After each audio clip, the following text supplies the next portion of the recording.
রমাদানে দান করব, ইফতার শেয়ার করব। কাউকে ইফতারি করালে সারাদিন রোজা রেখে তার যে সওয়াব, আপনি ইফতার করানোর কারণে আপনার আমলনামায় ওই সওয়াব আল্লাহ ঢুকাই দিবেন। পড়েন সুবহানাল্লাহ। সাহাবারা বললেন, নবী আমরা গরিব মানুষ, ইফতারি খাওয়ানোর পয়সা নাই।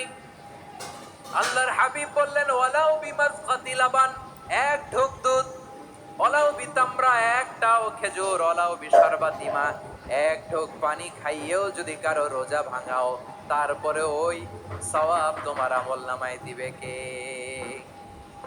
এই রমাদানে আমাদের কি করণীয়, কি বর্জনীয়? সংক্ষেপে 7টা করণীয় 7 মিনিটে, 7টা বর্জনীয় 7 মিনিটে বলে আমরা বিদায় নিব ইনশাআল্লাহ। বলেন, কেউ উঠা বসা করব না ইনশাআল্লাহ। বলেন মাশাআল্লাহ, অনেক শান্ত। জি, আমার দিকে তাকান।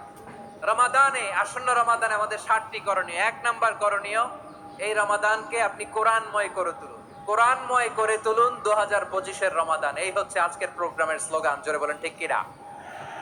কোরআনময় করতে রাজি আছেন?